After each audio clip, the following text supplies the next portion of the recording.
Certaines épreuves de notre vie peuvent être vécues comme de véritables tremblements de terre et changer à tout jamais le cours de notre existence.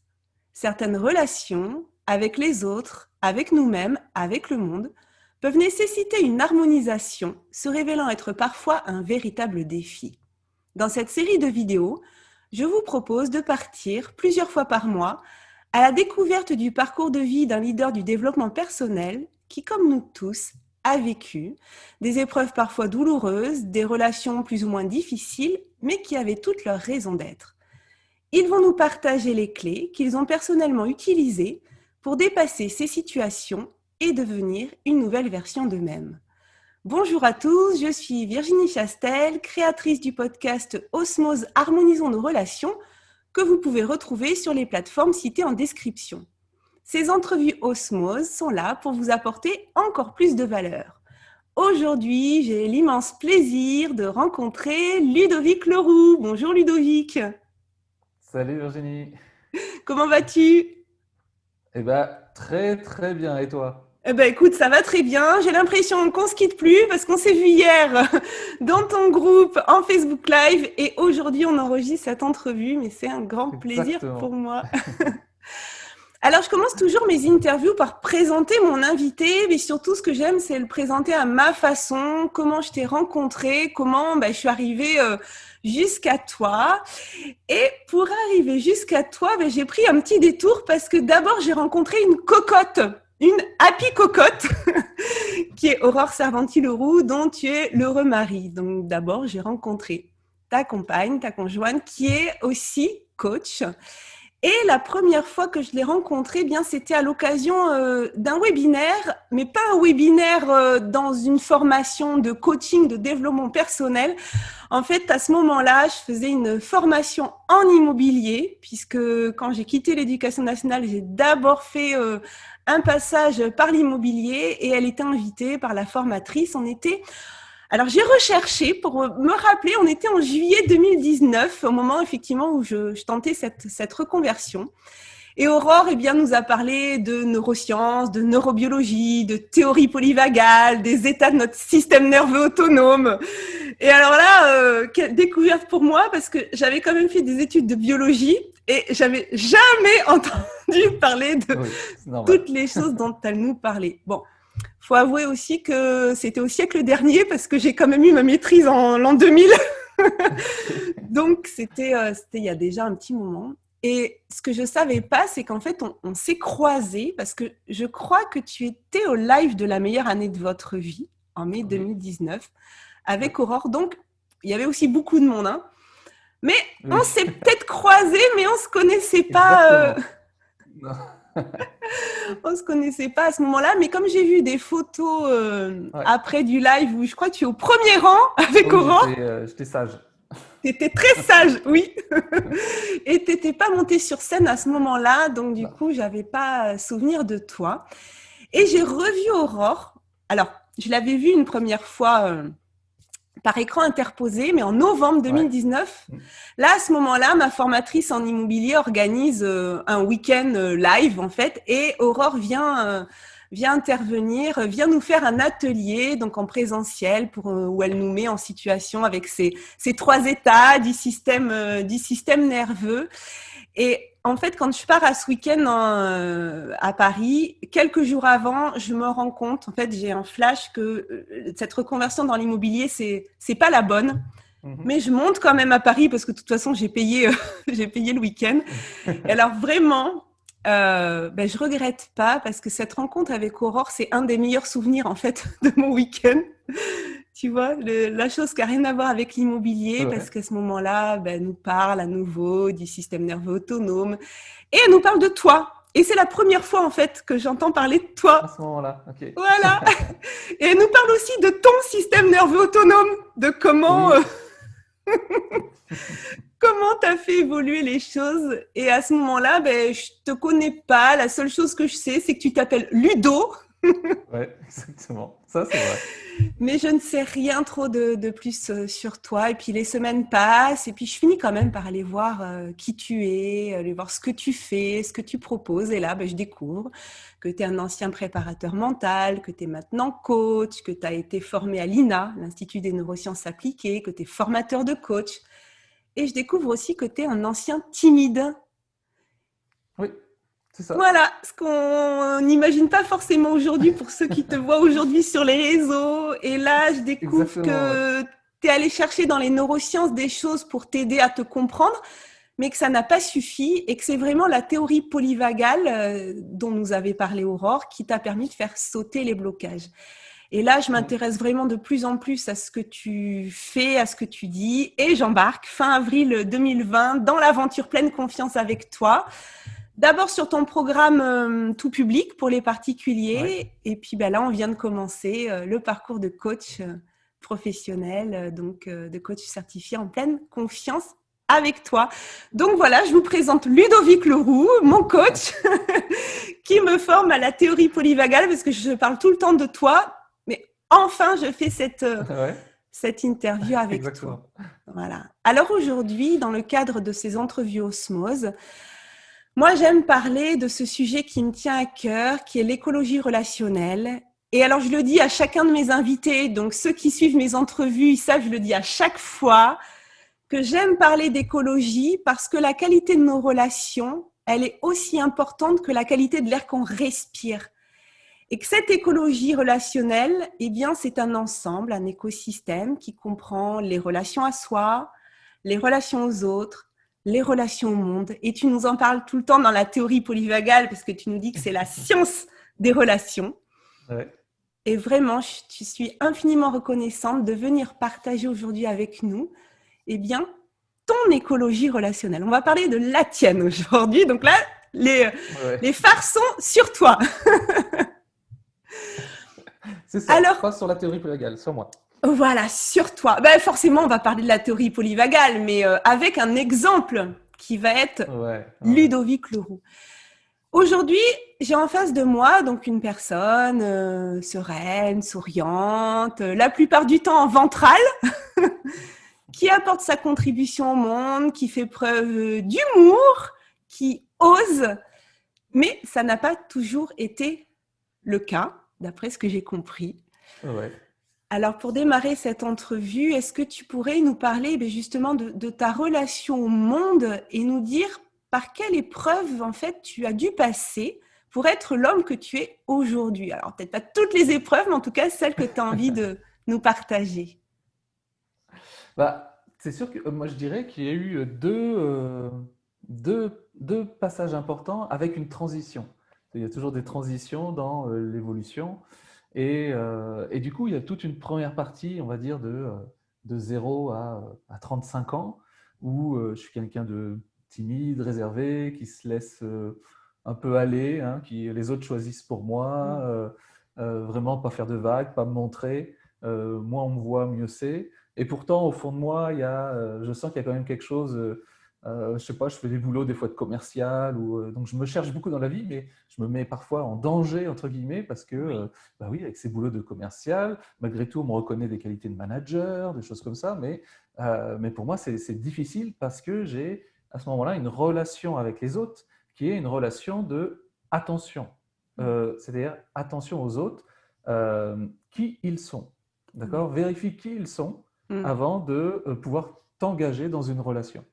Et ça, je pense que c'est lié aussi à mon enfance où j'ai vécu plusieurs périodes d'abandon et qui fait que plutôt que de s'attacher à quelqu'un tout de suite, attention, Oui. parce que si cette personne t'abandonne, tu vas en souffrir. Donc, Mm. ça a créé chez moi cette relation aux autres de dire, tu peux me faire souffrir, attention, tout le monde peut me faire souffrir, donc je vais d'abord faire attention avec qui je vais avant de pouvoir m'engager dans une relation. Ce qui a créé justement bah, cette timidité, cette réserve. Hein, j'aime bien plutôt le mot réservé, cette réserve, parce que malgré tout, dans certaines relations, bah, j'étais un peu comme aujourd'hui.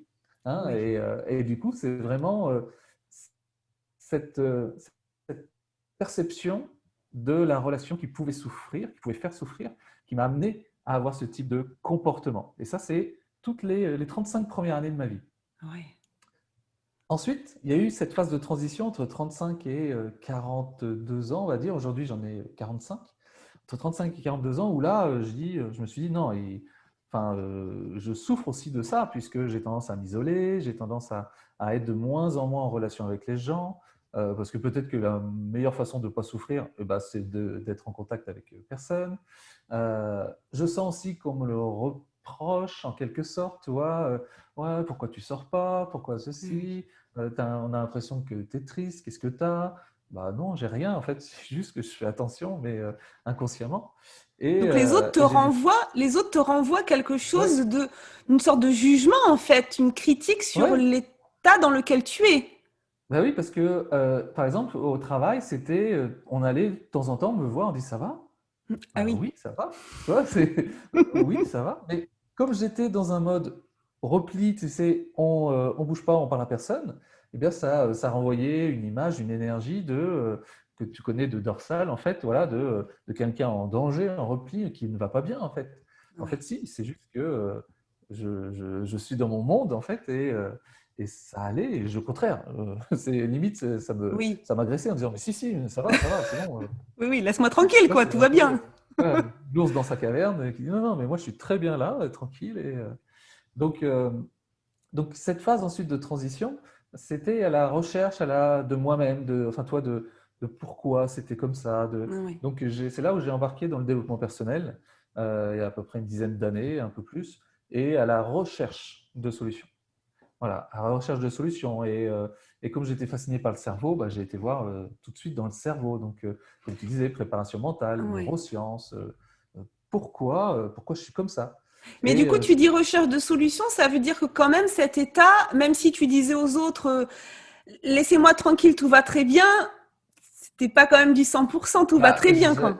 non, c'est-à-dire que tout va très bien. C'est pas, enfin, moi, je me disais tout va très bien, mais en fait, je ne crains rien quand je suis là. Tu vois, c'est l'inverse Oui, enfin, la différence de tout va très bien. Non, non, ouais, je ne crains rien quand je suis comme ouais. ça. Donc, laissez-moi, Oui, je c'est suis ça. bien comme ça. Ouais. Mais tout va très bien, non, parce que si j'avais eu le choix, bah non, j'aurais préféré aller Oui, rigoler, faire ce que je fais aujourd'hui, en fait. oui, ouais, ouais. Libérer cette partie-là de moi qui se sent en sécurité, peu importe l'environnement, peu importe avec qui. Euh, Là, c'est comme si je n'avais pas le choix, en fait. Et Comme s'il y oui. avait quelque chose qui me rappelait à chaque fois, non, attention.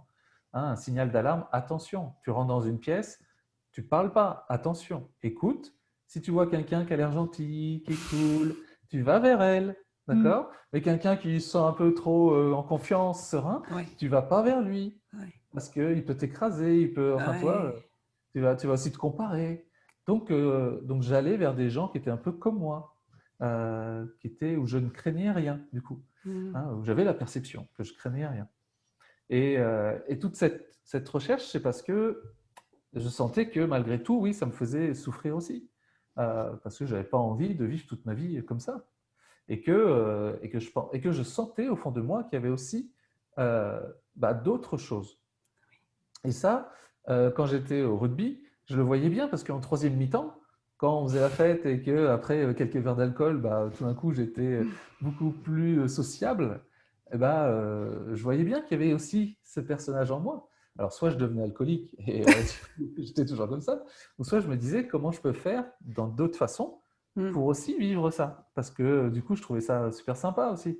Et je voyais bien que les autres aussi appréciaient que je déconne, que je raconte voilà, mes bêtises, que j'ai plein d'idées en plus de conneries, de trucs à faire. Et, euh, et dès que je revenais entre guillemets dans la vraie vie, hop, c'était fini ça, comme Ouais. si on mettait un couvercle dessus. Donc, euh, donc malgré tout ce que je faisais, j'arrivais pas à libérer ça. Pourtant, voilà, la préparation mentale, les visualisations, tout le cerveau, le cerveau, le cerveau. C'est ça, tu Mais mentalisais, en fait, t'essayais avec ton oui, mental de trouver des solutions par rapport aux choses que tu avais apprises finalement quand tu avais fait ta formation. Là, tu avais déjà fait ouais, ta formation de coach à l'INA? oui, oui, je Oui, l'ai fait en 2011. oui. Donc, j'étais dans ce processus-là, justement. Et, euh, et c'est sûr qu'il y a des choses qui m'ont aidé, hein, mais Oui. malgré tout, euh, j'avais encore du mal. Et puis, dans mon évolution, il y avait toujours quelque chose qui me rappelait cette autre partie de moi qui avait envie aussi d'exister. Hein, par exemple, en 2013, je fais une conférence TED. Enfin, quand tu es timide, réservé, tu fais pas une conférence TED, tu Bah restes caché oui, chez toi. oui. Et là, bizarrement, il y avait des moments dans ma vie où je ne sais pas, c'est comme si ce système de protection n'était plus là. Et que, allez, vas-y, amuse-toi. Ouais. Alors, souvent, je disais, ok, j'y vais. Et puis après, je dis, oh mon Dieu, qu'est-ce que j'ai fait? Oui, Tu c'est vois, ça. Tu faisais une petite sortie de ta zone de c'est connu. ça, voilà. C'était une Pendant petite que sortie, mais l'autre oups. dormait. Ouais. Ouais, dès que je reviens, oh bah oui, mais du coup, il va falloir que je parle devant des gens. Et j'avais plusieurs extraits comme ça. Alors, je suis devenu conférencier, mais mes conférenciers flippaient. Hein, donc, Oui. j'apprenais tout par cœur et j'étais là et je souriais. Mais quand je me vois, je me dis, ah, tu aurais préféré être ailleurs. Hein. Est-ce qu'il y avait Et une sorte de dédoublement, du coup, un peu, c'est-à-dire ouais, c'est comme si, mais tu sais, c'est comme je disais tout à l'heure, les troisième mi-temps, limite, c'est comme si j'étais bourré. Enfin, toi, quand je dis Ouais, bourré, ouais, c'est ailleurs, quoi. Toi, comme si ouais. c'était un jeu, comme si Oui. c'était, allez, pendant 1 heure, on fait comme si ça existait Allez, on pas, comme joue. si, On voilà, joue à on un joue. jeu, on joue le Ouais, jeu, on est quelqu'un d'autre, quoi. c'est ça, exactement, ouais. Et Ouais. puis, alors, l'avantage des conférences, c'est que des fois, tu as les lumières dans le Oui, tu vois pas, visage. ouais. Je mettais pas, là, toi comme là, je mets pas mes lunettes, mais je mettais pas mes lunettes, donc je voyais pas très bien les gens. Donc, j'étais avec un copain aussi, on était à deux, parce que Ouais, c'est une conférence spectacle avec une d'accord. chanteuse. Donc, j'étais pas tout seul, tu vois. Donc, il n'y avait pas que moi qui était en jeu, donc ça va. Oui, Et puis, ouais, je parlais pas de moi, je parlais ouais. d'autres choses, tu vois. Donc, je m'engageais pas non plus dans la Hmm, relation avec le public. J'étais hmm. là en tant que limite formateur ou qui partage des informations, mais j'étais toujours pas dans un engagement personnel, tu Oui. vois, même dans les conférences. Donc, euh, donc du coup, il y avait ces moments-là, même jusqu'à, je sais pas, une conférence au Puy du Fou devant 1200 personnes, tu vois, Oui, où là, tu te dis, là, ça va être un grand jeu, là. oui. Mais, mais limite, on voyait pratiquement pas le public parce qu'il y avait tellement de lumière que T'étais déguisé ou pas? voilà. Non, je n'étais pas déguisé. Il y avait c'était dans la salle des Mousquetaires pour ceux qui connaissent, donc une grande salle comme ça avec, il y avait tous les décors derrière, donc c'était exceptionnel. Hein, mais du coup, c'est limite, toi, t'es dans un. Moi, j'avais l'impression que j'étais dans une conscience modifiée, toi, comme Oui, dans un rêve à ce moment-là, où c'est pas moi en fait qui fait oui, ça. c'est ça, ouais. Tu vois et ça a été toute la transition où je me suis rendu compte aussi que bah, malgré tout, il y avait une partie de moi qui était capable de faire ça. Même si je mettais Oui, l'environnement tout pour, il y avait quand même une partie de moi qui était capable.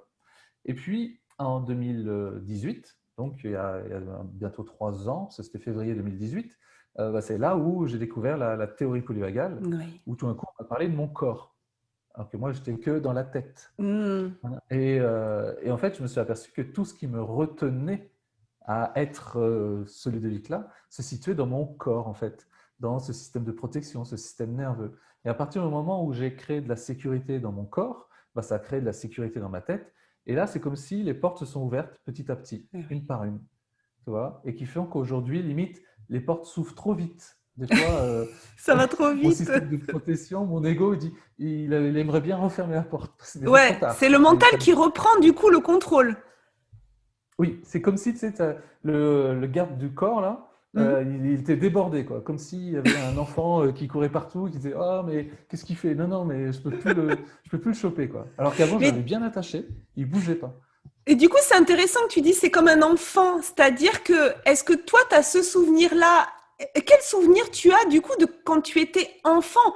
Est-ce que est-ce que tu as des souvenirs justement de je cours un peu partout et je teste des trucs ou justement souvenir de cet enfant timide et qui peut pas ouvrir les vannes quoi? Parce que on a vraiment chez les enfants, enfin moi qui ai beaucoup enseigné en maternelle, on a vraiment des Ouais, comportements très différents suivant les enfants entre l'enfant qu'on va dire hyperactif. Moi j'aime pas du tout dire ça, mais ouais, c'est ce que voilà, on dit hyperactif, il court partout. ouais, Nanana. ouais. Bon, moi j'ai un garçon qui est comme ça. Et puis l'enfant, tu sais, les parents disent ah tu peux le poser là, tu reviens 2 heures après, il a pas bougé. Ouais. Ben, moi, j'étais le deuxième. C'était le Donc, c'est deuxième, vraiment ça. ouais, Hein. Il me pose ouais, là. Et par contre, et je le suis toujours hyper curieux.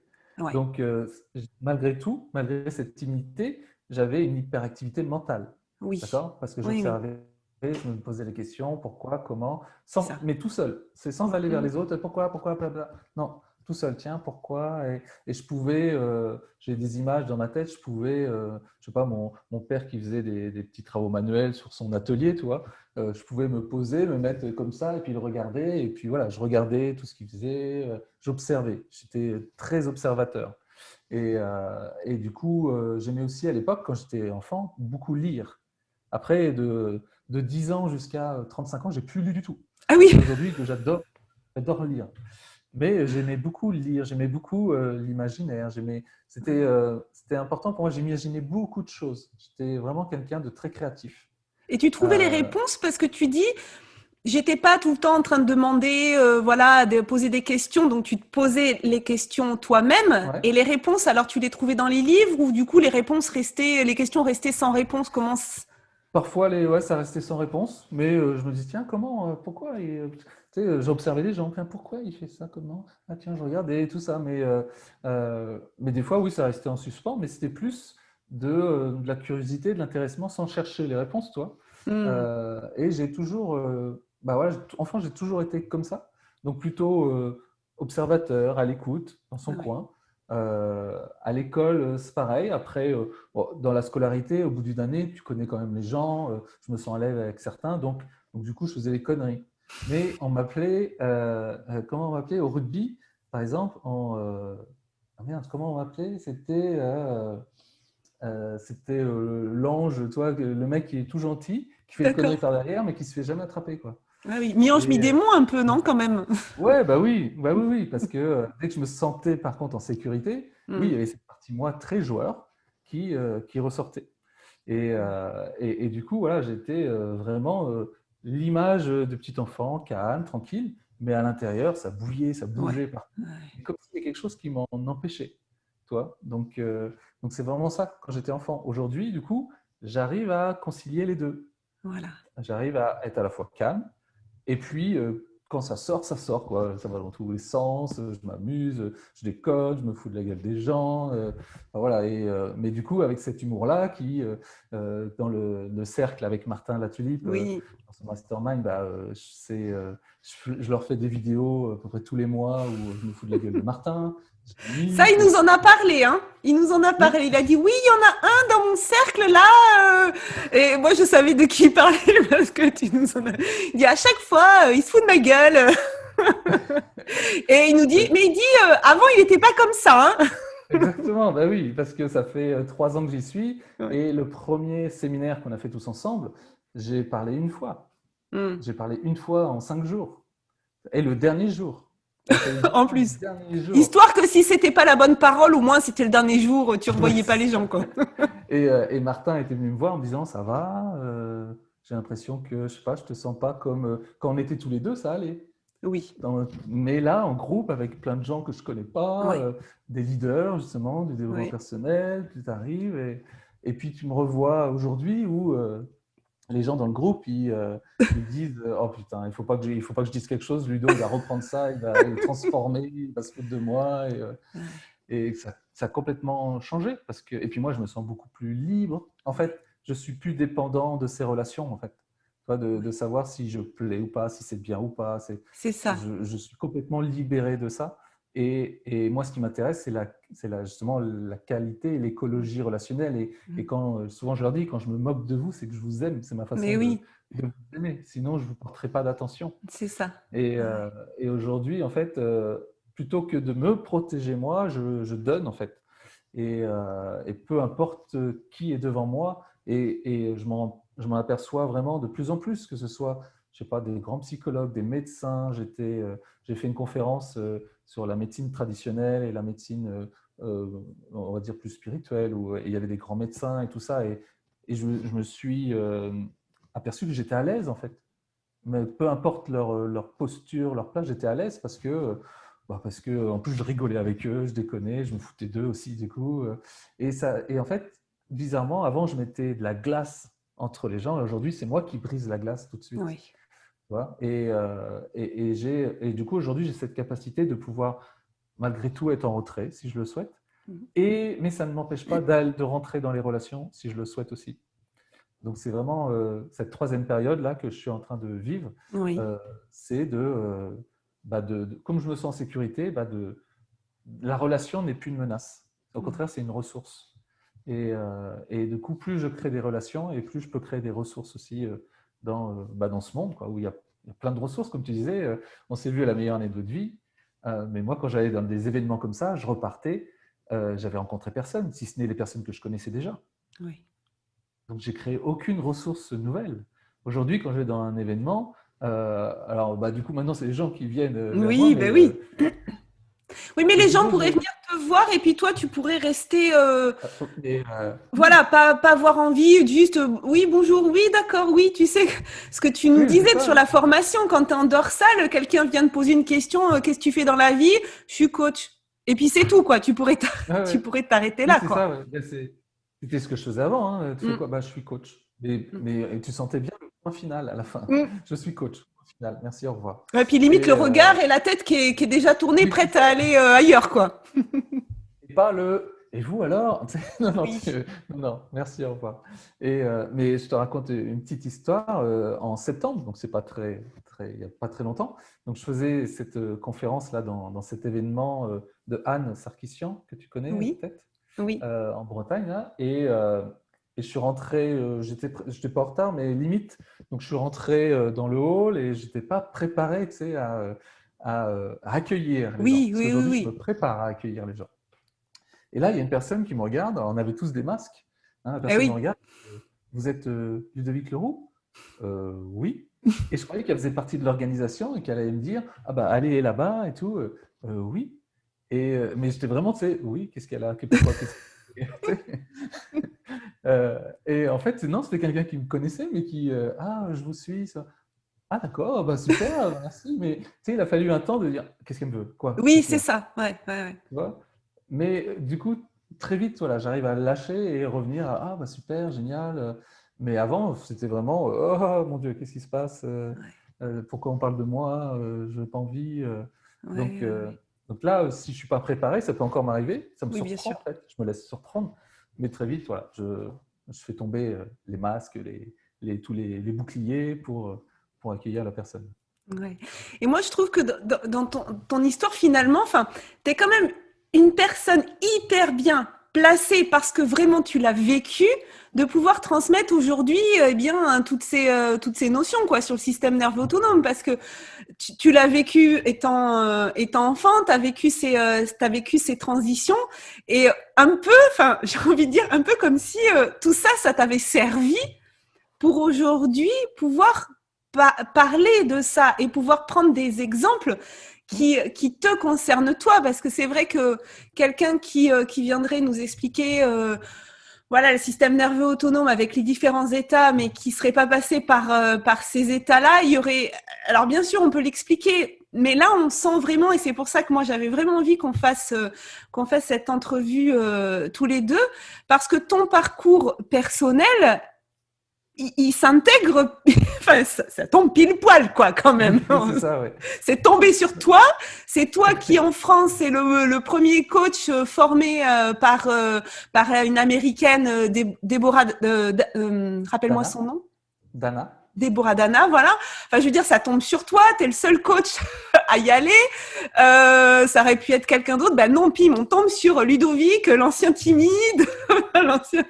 Mais je pense, oui, comme tu dis, c'est lié aussi à tout mon passé qui fait que dans la salle, on était 40. Alors, c'était une formation pour des ostéos. Hein. Oui, c'est Donc, ils ça, n'ont oui. pas pour vocation Oui, forcément de l'utiliser, mais il y a quand même eu aussi d'autres personnes qui ont été formées derrière.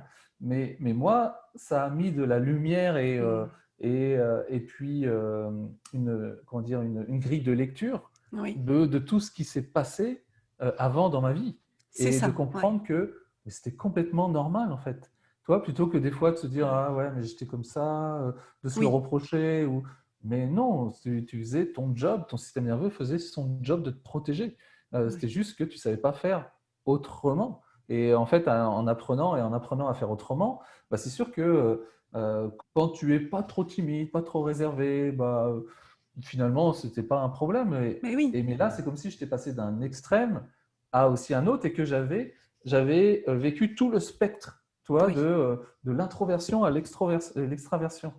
Et que du coup, à travers tout ce spectre, j'ai plein de références qui me permettent justement de parler aux gens. Et les gens vont pouvoir aussi se dire, ah mais tiens, là, ça c'est moi, ou ah oui, mais là, ça c'est moi.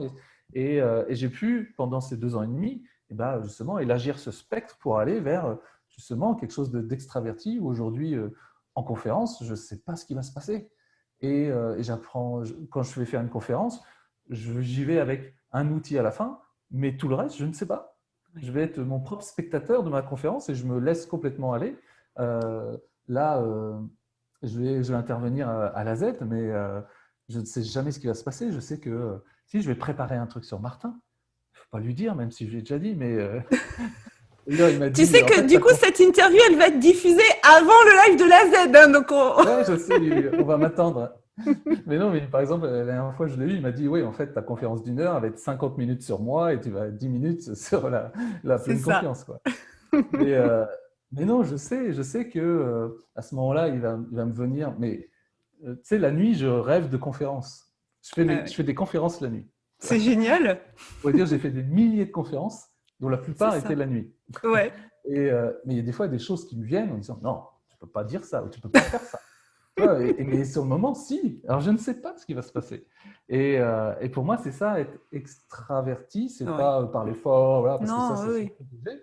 C'est au contraire, c'est avoir toute la liberté de laisser passer à travers toi. Tu sais, on dit souvent, laisser passer la vie à travers toi, mais toute la vie, même les choses qui des fois, pour Aurore, elle a honte, hein, des fois, de oh là là. Mais moi, ça sort et puis hop, ça passe et puis autre chose. Donc, c'est vraiment ça aussi.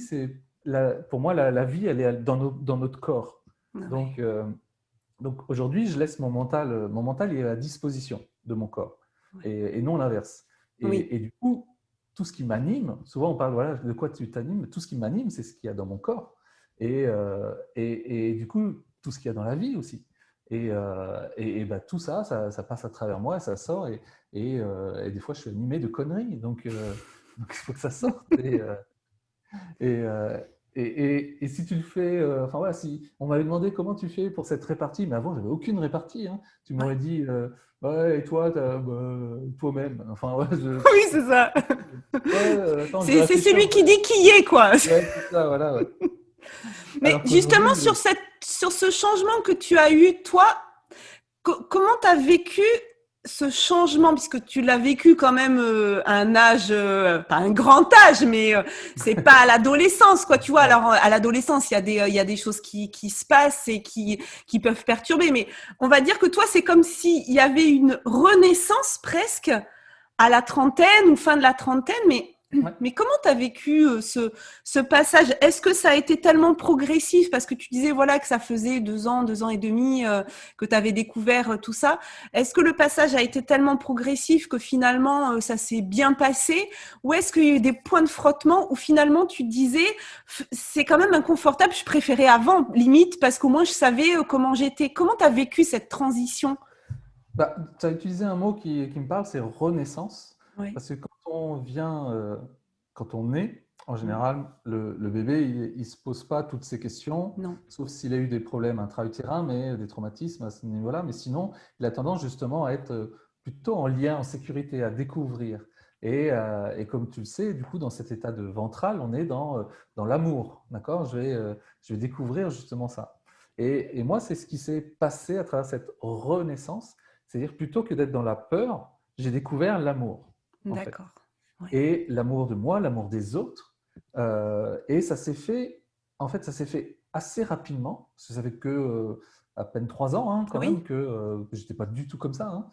Et il y a eu déjà un premier truc où tout de suite, très rapidement, il y a eu des changements. Et puis après, ça a évolué. Après, à chaque fois que je revenais, on va dire, vers le passé en disant, c'est comme un élastique qui vient te retirer, et ça, pareil, je le voyais avec amour. Là, je dis, mais pourquoi? Qu'est-ce qu'il y a? Qu'est-ce que tu as? Pourquoi tu veux me retirer? Pourquoi tu veux te cacher à nouveau?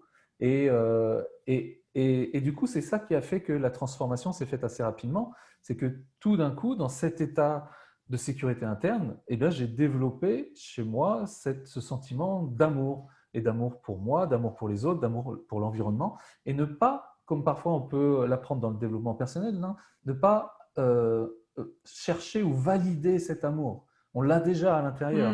Hein, qu'est-ce que je dois faire pour m'aimer plus? Rien, tu as déjà tout. Plutôt que de dire, attends, il faut que je me fasse du bien, il faut que je fasse ceci. Oui, si tu veux. Mais à l'intérieur, déjà, tu l'as cet état. Et en développant de plus en plus cet état, et bien aujourd'hui, c'est ça qui a changé, c'est que j'aime les gens, en fait. Alors qu'il y a 5 ans, j'intervenais à l'INA, justement, en disant, je crois que j'aime pas les gens. Et c'est vrai, je leur avais dit ça. Je crois que j'aime pas les gens. Parce qu'il y avait une peur. Parce qu'il y avait de la peur. Oui, c'était la peur. C'était la peur qui parlait. Hein. Alors qu'aujourd'hui, c'est non, j'aime les gens, toutes les personnes, même ceux qui gueulent. Et je dis à Martin, moi, je regarde des gens dans lesquels je ne suis pas du tout en résonance avec eux, hein, au niveau de l'activité professionnelle. Mais je les regarde parce que chez moi, ils viennent challenger aussi des parties de moi, des choses, et je les aime pour ça aussi. Hein, on ne sera peut-être jamais amis, mais c'est différent d'être ami et d'aimer les gens. J'aime les gens quels qu'ils soient à travers leur histoire, c'est pour ça qu'ils sont comme ça aujourd'hui. Et en fait, le fait d'avoir vécu cette histoire me permet aussi de comprendre que si la personne est comme ça aujourd'hui, c'est aussi peut-être lié à son histoire. Et je n'ai pas à juger son histoire. D'accord ? Je l'aime tel qu'il est parce que ce qu'il fait, ce qu'il est, c'est aussi lié à son histoire. Et moi, je ne peux pas me mettre à sa place. D'accord ? Il faudrait que je me mette à sa place depuis tout petit. Et encore, même, ça se trouve, moi, j'aurais fait des choses différentes. Je ne peux pas me mettre à sa place. Et du coup, j'ai aussi transformé des fois l'empathie en compassion. Hein, l'empathie, tu prends. La compassion, tu donnes. Et j'ai arrêté de prendre parce que je ne sais pas ce que vivent les gens, en fait. Je peux avoir ma propre perception. Mais je ne sais pas ce que vivent les gens. Donc pour moi, l'empathie, c'est bien, mais ça doit être un point qui me permet ensuite d'aller vers de la compassion ou vers du don, du soutien, quelque chose, mais pas que j'ai de l'empathie pour toi. Sinon, je ne sers à rien si ce n'est que de prendre et d'interpréter à ma façon en fonction de ma biologie, mon passé, ma psychologie, etc. Et du coup, aujourd'hui, c'est pour ça que j'aime tout le monde. Alors plein de fois, c'est pas facile tout de suite, hein. Ça demande un petit travail parce que tout de suite, j'aime pas trop ce qu'il dit là. On réagit, hein. Mais au final, c'est des personnes des fois que je regarde leur story tous les jours et tu dis pourquoi tu regardes ça? Martin il me dit mais t'es maso en fait. Mais non, mais c'est que j'apprends aussi des autres. Hein, justement, tu parles de relations. Pour moi, les relations, c'est la première source d'apprentissage. Bien sûr. Et quand je fais des formations, c'est de mes participants que j'apprends le plus, en fait. Parce qu'ils me renvoient des questions, ils me renvoient des comportements, ils me renvoient des choses qui font que c'est des choses que je n'avais pas pensées parce que moi, c'est différent. Et quand voilà, je fais des formations, il y a 200 personnes, c'est 200 ressources. En fait. Moi, je suis une ressource pour vous, bien sûr, mais à ce moment-là, c'est aussi c'est une richesse incroyable. Donc, j'ai pris conscience que si je me coupais de ces richesses, dans ma vie, je n'allais pas évoluer beaucoup. Donc la transition, elle s'est faite bien, entre guillemets, parce que tu t'es reconnecté à l'amour, en fait. C'est ça, l'amour de toi et l'amour des autres, et qu'au final, c'était comme s'il y avait ce petit dialogue interne quand tout d'un coup il y a un peu de stress et de se dire mais c'est ok, et connaissant ta biologie, du coup, la réaction de ton corps, et c'est ce que tu disais tout à l'heure, c'est-à-dire que c'est le corps qui dirige, qui est au service du mental après, mais pas l'inverse, quoi. Et c'est vrai que moi, tu m'avais fait découvrir les liaisons qu'il y avait entre le mental et le corps, et qu'il y a 80% d'informations qui viennent du corps, que c'est d'abord les sensations, et quand tu sais ça, donc quand tu arrives à mentaliser ça, et que tu arrives à lâcher prise, c'est compliqué quand même finalement. C'est une gymnastique assez compliquée, parce qu'il faut mentaliser qu'il faut... C'est pour ça que les deux travaillent ensemble, hein, mais la conscience de ce que je suis en train de ressentir, ça permet justement de rentrer en relation. D'accord ? Comme tu l'as appris, la première relation, c'est à travers notre corps, tous nos récepteurs dans notre corps qui captent les informations en dehors. Donc en fait, la première relation que l'on a avec les autres, avec l'environnement, c'est notre corps qui le capte. Et ensuite, nous, on va l'interpréter en fonction de notre histoire. Et pour éviter de vivre toujours les mêmes histoires, parce que du coup, on va interpréter sans arrêt, eh bien, c'est comme si on avait la version origine, la bande originale en fait de l'information qui arrivait avant qu'elle soit interprétée à notre façon. Et du coup, c'est un monde tellement fascinant que le moins petit mouvement, le moins petit truc, tu vas le percevoir d'une certaine façon. Ça peut être un danger pour quelqu'un, ça peut être au contraire quelque chose de tranquille pour quelqu'un d'autre. Et tout ça, ça permet de mettre la lumière. Comment tu crées la relation avec les autres. Et la théorie Pelagale, c'est la science de la relation, parce que dès tout petit, dès ce lien d'attachement-là que l'on crée avec ce monde, ben en fait, on apprend à comment je crée des relations avec les autres, avec le monde, avec moi-même. Et souvent, bah, une fois que la relation est créée, on s'arrête et on vit toutes nos vies comme ça, avec le même schéma de relation. Et du coup, moi, ce que j'ai fait, c'est arriver à couper ce schéma-là, parce que ça ne me convenait pas, pour créer de nouvelles relations, et surtout des relations à l'infini. C'est-à-dire que peu importe, je peux être avec n'importe qui, plutôt que de dire « Ah non, lui, je l'aime pas, je vais pas avec lui. Ah, puis lui, et puis tu fais le tri. » Et en fait, bah, tu vis tous les jours en disant « Attends, est-ce que lui, il rentre dans ma perception des gens bien ou pas ?» Et au final, tu perds plein de choses, parce que même ces personnes-là, eh ben, ils peuvent t'inspirer, ils peuvent faire naître en toi quelque chose que tu n'aimes pas trop, mais tu apprends toujours à te connaître encore. Bien sûr. Et c'est pour ça que aujourd'hui, je m'ouvre à toute relation, et c'est limite, voilà, tu es à poil devant les gens, c'est la vulnérabilité, et vous pouvez prendre de moi, parce que moi, je suis suffisamment en sécurité pour ne pas me faire agresser. Je saurais mettre les limites et tout ça, mais j'ai tellement de sécurité et d'amour que tu peux ouvrir les bras. C'est une discussion qu'on avait eue un petit peu justement sur des personnes, on va dire, entre guillemets, manipulatrices ou qu'on dit perverses. Et je t'avais posé la question sur oui, mais alors, ces relations… Et tu m'avais dit, à partir du moment où tu te mets en état de sécurité, c'est-à-dire tu peux pas agir sur l'autre, mais tu peux agir sur toi, sur ton état de sécurité. Et si tu te mets en état de sécurité, l'autre n'a plus d'emprise sur toi. Donc, pour qu'il y ait un manipulateur, il faut qu'il y ait un manipulé. Mais si toi, tu décides que tu n'es plus manipulé, ou tu n'es plus manipulable, il n'y a plus de manipulateur. C'est ça, en fait. Ben oui, puisque les relations, c'est un partage, hein, ça va dans les deux sens. Donc, obligatoirement, on appelle ça aussi ces jeux psychologiques. C'est-à-dire qu'aujourd'hui, tu as des personnes qui s'engueulent tout le temps, mais en fait, c'est les meilleurs joueurs du monde. Oui, ils y trouvent chacun leur intérêt. Voilà, exactement. Donc, à partir du moment où tu te sens en sécurité, et quand je dis tu te sens en sécurité, pour ceux qui ne connaissent pas, c'est pas je recherche la sécurité, c'est que je crée en moi ce sentiment de sécurité et qui amène la confiance, la sérénité. Bah, obligatoirement, quelqu'un qui est un peu manipulateur, qui va être à côté de toi, lui, il va ressentir ça, son corps va ressentir ça, il ne va pas être attiré par toi, quoi, parce que il ne peut pas jouer. Et c'est ça aussi qui crée… des relations qui sont plus saines, parce que tu vas attirer des gens aussi qui sont pas là pour jouer avec toi, parce que tu sais, je vous ai fait un petit exercice où on imaginait dans chacun de nos états le monde est, je suis, les croyances, les pensées qu'on pouvait avoir dans chacun des états. Et moi, quand j'ai fait l'exercice, parce qu'on doit dire le premier mot qui nous vient, c'est le corps qui parle. Et en fait, moi, ça m'a vraiment, je me rappelle encore, ça m'avait vraiment choqué, parce que dans cet état de sympathique là, où du coup je sors, je me mets en mouvement devant les gens, le mot c'était « je suis une proie ». Ah oui, tu vois. Et du coup, c'était pour ne pas être une proie, il faut que tu ailles te cacher, comme les animaux. Si je suis une antilope et que je suis une proie, je ne vais pas me balader tout seul au milieu de la savane. Tu vas te cacher. Et du coup, quand on n'a pas suffisamment cet état de sécurité et d'amour, on est une proie. On peut être une proie par rapport à des prédateurs qui sont là pour jouer, pour avoir du pouvoir, qui apportent eux-mêmes cette sécurité à eux, quoi. Ils le font pour leur sécurité, pour se sentir fort, pour se sentir vivant, etc.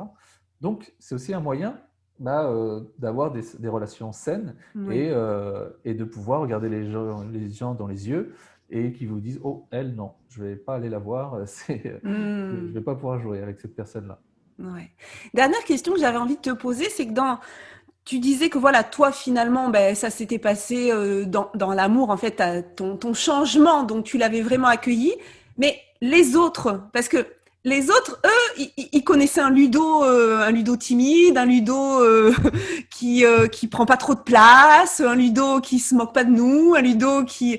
Et tout d'un coup, pour eux, ça a pu être un choc quand même, finalement. Est-ce que du coup, les gens de ton entourage ou les gens que tu fréquentais avant, comment ils ont vécu ce changement? Et tu disais, Aurore, mais des fois, elle a honte de moi maintenant.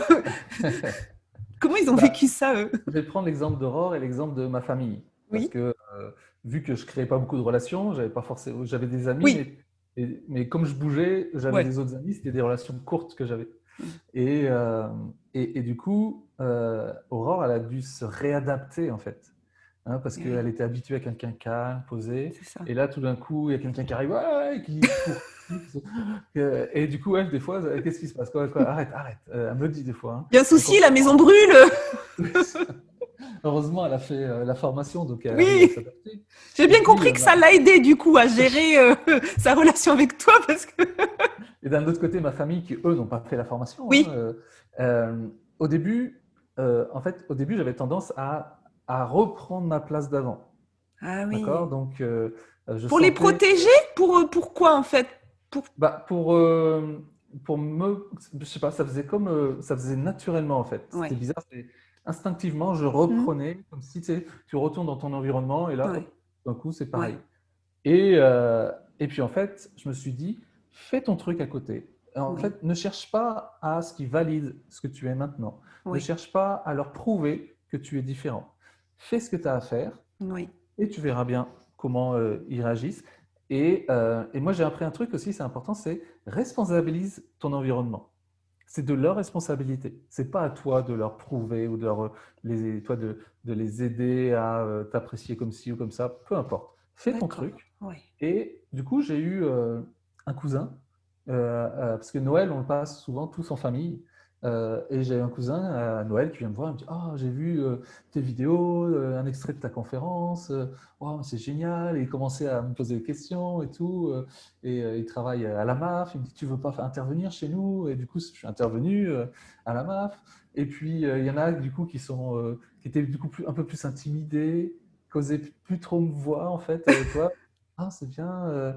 Et puis d'autres qui s'en foutent complètement, qui n'ont rien vu. Ouais. Ils me posent toujours les questions. Alors, ça marche ton boulot avec les golfeurs? Alors que ça fait 5 ans que je ne fais plus ça. Et du coup, je leur dis, ouais, c'est génial, c'est super. Et je ne cherche pas à leur dire, non, mais au début, c'était ça, mais ils m'énervent. Oui, c'est ça. Je sais pas ce que je fais.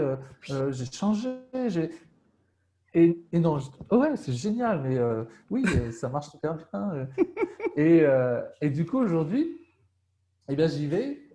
Sans rien prouver, je reste naturel, parce que j'ai un naturel aussi calme, posé, et je reste naturel, calme, posé, je sors plein de conneries comme ça, et puis je les observe avec amour aussi, dans leur environnement qui n'a pas du tout changé, le monde n'a pas changé, et moi par contre j'ai complètement changé de ce monde-là, et plutôt que de rentrer en disant « Hey, je suis un nouveau Ludo, regardez !»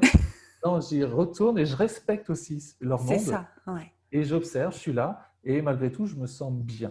Voilà, je me sens plus en insécurité. Oui. Je me sens bien dans leur monde parce que je le respecte et j'ai pas à prouver quoi que ce soit. Et s'ils me viennent voir, s'ils me posent des questions, ce sera avec grand plaisir.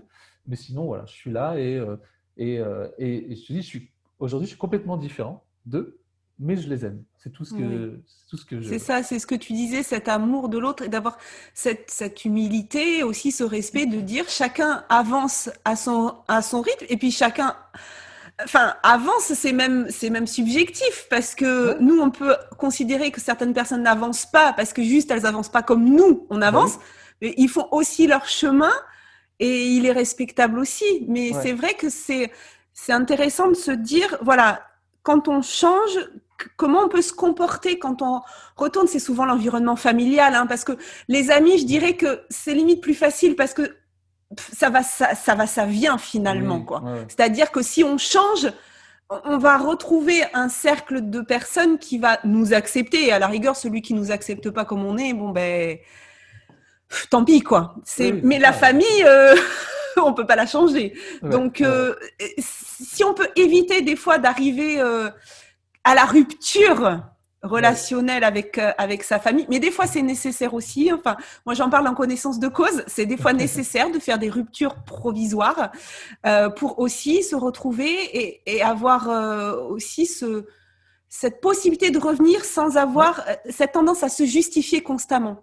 Bien sûr, exactement. Parce que ce que tu dis, c'est important. C'est-à-dire que tu y retournes en les respectant, en les aimant, mais en ayant lâché ce besoin de te justifier et de dire « Mais si, quand même, enfin, tu vois pas que j'ai changé !» Oui, c'est ça. Je suis comme je suis et je ne me pose pas de questions là-dessus. Voilà, c'est vraiment ça qui a évolué. Et j'ai mon environnement professionnel qui aujourd'hui, des nouveaux amis ou des nouvelles personnes qui apprennent à me connaître et eux, ils vont me faire chier à dire alors on va se mettre à côté de Ludo, on va rigoler. Et puis peut-être pendant la soirée, je ne vais pas beaucoup parler. Ils vont se dire comment ça se fait. Voilà, c'est aussi. C'est comme ça. Exactement. Donc c'est ça aussi, c'est cette richesse qu'on a tous en fait. Et qu'on a tous la possibilité de choisir pour que ça soit adapté en fonction des environnements et pas de justifier l'image qu'on a construite ou des fois que les autres ont construit de nous et qu'ils attendent de nous. Et pour moi, c'est ça vraiment la liberté, c'est de dépendre de personne. Hein, j'aime bien ce mot-là, c'est connecté mais pas attaché. Hein, je suis attaché à personne, mais je suis connecté à tout le monde. Et du coup, je ne dois rien à personne. Et pour moi, c'est vraiment une relation écologique, justement. Là, on y est complètement. C'est que ce n'est pas une relation dépendante, quoi. Il n'y a pas de condition. C'est inconditionnel et c'est connecté. Et des fois, oui, il faut savoir se déconnecter pour se reconnecter d'une autre façon. Et c'est important de le faire parce que tu te rappelles peut-être l'intervention de Rémi Tremblay que j'ai repris dans un de mes modèles, c'est 85% des gens passent leur vie en survie. D'accord ? Donc, de respecter aussi ces gens-là. La majorité des gens qui, sans se rendre compte, sont dans un modèle de survie qui se répète chaque jour. Et moi, j'ai choisi de me positionner comme une personne qui fait sa vie et qui peut être justement un modèle ou qui peut être une référence pour aider les autres à se dire, mais en fait, tiens, c'est peut-être possible aussi pour moi, et de les embarquer avec moi dans cette aventure, toi, moi, je suis mon propre cobaye pendant toute ma vie. Et de se dire, voilà, je ne sais pas ce qui va être demain, après-demain, dans un mois, dans un an, mais j'embarque, par contre. On arrive au terme de cette entrevue. Est-ce que tu aurais juste, avant qu'on se quitte, un dernier message, celui qui va te passer par la tête, puisque rien n'est prévu, hein. Dernier message à partager justement aux personnes qui actuellement vivent des difficultés relationnelles, alors avec le monde, avec les autres, avec eux-mêmes. La dernière petite chose que tu aurais envie de leur dire, un petit conseil, un petit message. Si je prends moi ce que j'ai pu apprendre, parce que je n'ai pas envie de partager un message, une phrase toute faite, une belle citation d'un mec qui a vécu il y a 100 ans. Voilà. Ce serait vraiment justement de prendre le temps de créer une relation forte avec soi-même. La première relation que l'on doit créer, c'est avec soi-même. Et moi, j'ai eu l'avantage, pendant 35 ans, d'être très souvent avec moi-même. Et c'est souvent ce que je dis, c'est pour tous les timides et réservés, j'ai tellement eu le temps de prendre du temps avec moi-même qu'aujourd'hui, c'est peut-être ça qui m'a permis de créer une relation avec moi-même parce que c'est pas que je me connais bien, c'est que je me ressens bien. Et pour moi, la première qualité d'une relation, c'est pas de se comprendre, c'est de se ressentir. Et plus tu te ressens, tu ressens ce que tu es en train de vivre, et plus tu crées une bonne relation qui va te permettre ensuite de pouvoir avoir des relations à l'extérieur. Écoute, merci beaucoup Ludovic pour ce moment partagé, pour d'avoir partagé ton expérience, ta vie, tes épreuves. Merci beaucoup. Avec plaisir. Je te souhaite une très belle fin de journée. Merci.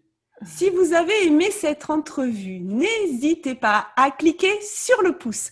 Si vous pensez qu'elle peut apporter de la valeur à d'autres personnes, sentez-vous libre de la partager. Et pour encore plus de contenu inspirant, on se retrouve sur mon site internet virginiechastel.fr.